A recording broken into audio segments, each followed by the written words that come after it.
Hello student, मैं Surabhi Singh home science department से।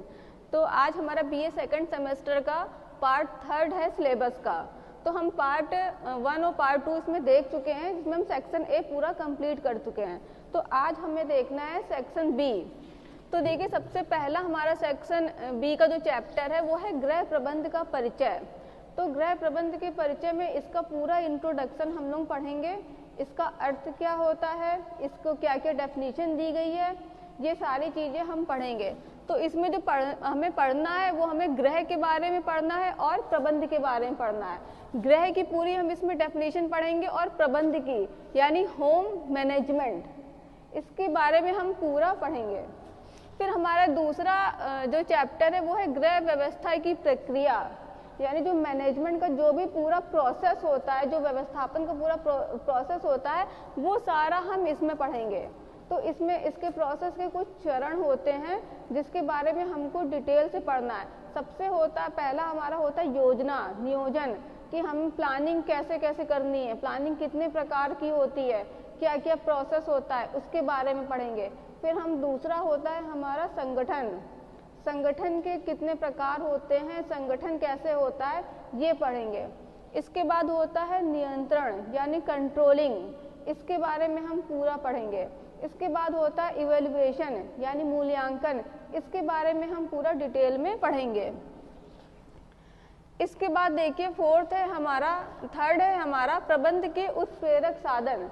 तो प्रबंध के उत्प्रेरक साधन के लिए हम एक ट्राइंगल से इसको देखते हैं।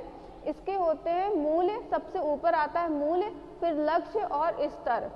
तो हम इन तीनों के बारे में डिटेल से पढ़ेंगे। सबसे पहले हम मूल्य के बारे में पढ़ेंगे कि मूल्य कितने प्रकार के होते हैं, लक्ष्य के बारे में पढ़ेंगे, स्तर के बारे में पढ़ेंगे और सबकी डेफिनेशन के साथ अच्छे से इसको देखेंगे। फिर हमारा फोर्थ है निर्णय लेने की प्रक्रिया। निर्णय लेने की प्रक्रिया हमारे जो मैनेजमेंट है, इसमें सबसे ज़्यादा इम्पोर्टेंट होता है कि निर्णय लेने की प्रक्रिया, क्योंकि सारी जो व्यवस्था होती है वो इसी पे डिपेंड करती है। फिर इसके बाद हम लोग देखेंगे पारिवारिक जीवन चक्र की अवस्था। तो इसमें देखिए कुछ प्रारंभिक होते हैं, कुछ विस्तृत होता है, कुछ संकुचित होता है। तो प्रारंभिक में क्या क्या होता है, क्या क्या चीज़ों की आवश्यकता होती है, क्या क्या हम कर सकते हैं, ये हम पूरा देखेंगे। फिर हम विस्तृत में देखेंगे और उसके बाद हम लोग संकुचित में देखेंगे। फिर इसके बाद देखिए इसके बाद व्यवस्थापन है। तो सबसे पहले व्यवस्थापन में समय व्यवस्थापन है, टाइम मैनेजमेंट, कि हम किस चीज़ को इसको भी एक वक्र से ही इसको दर्शाया जाता है कि हमें किस टाइम मतलब हम टाइम का मैनेजमेंट कैसे करें कि हम अपने काम को ज़्यादा से ज़्यादा काम को कर सकें और हमारी जो एनर्जी है, शक्ति है, वो कम से कम यूज हो। ठीक है। इसके बाद शक्ति व्यवस्थापन भी यही है कि हम कैसे अपनी एनर्जी को कंट्रोल करें, कैसे हम किस तरीके से हम सारे काम को कंप्लीट करें और ताकि इसमें हमारी एनर्जी भी कम से कम यूज हो। तो इसके बारे में हम पूरा का पूरा इसमें पढ़ेंगे। इसके बाद है धन व्यवस्थापन के बारे में हम देखेंगे, मनी मैनेजमेंट, इसके बारे में हम पूरा डेफिनेशन सहित पूरा देखेंगे। फिर इसके बाद देखिए कार्य सरलीकरण, जो चैप्टर इम्पॉर्टेंट है उसको मैं अलग से मेंशन कर रही हूँ। देखिए, जो सबसे इम्पॉर्टेंट इसका जो चैप्टर होता है गृह व्यवस्था की प्रक्रिया, निर्णय लेने की प्रक्रिया, इसके बाद जो सबसे ज़्यादा इम्पॉर्टेंट होता है वो होता है कार्य सरलीकरण।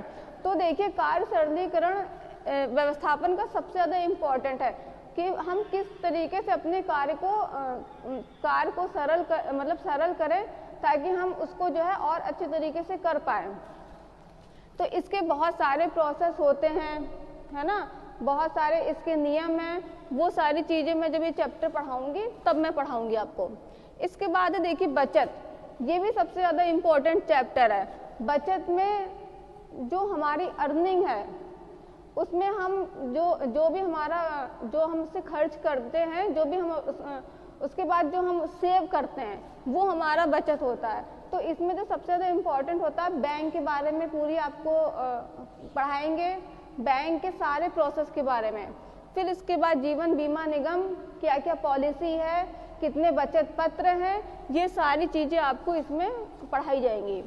इसके बाद जो आपका लास्ट चैप्टर है वो है घरेलू उपकरण।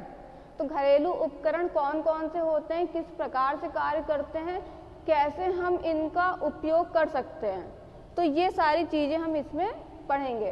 तो देखिए आज आपका ये पूरा सिलेबस कंप्लीट हो गया है। अब नेक्स्ट क्लास से मैं आपको चैप्टर वाइज चैप्टर डिटेल में पूरा का पूरा पढ़ाऊंगी। ठीक है, थैंक यू।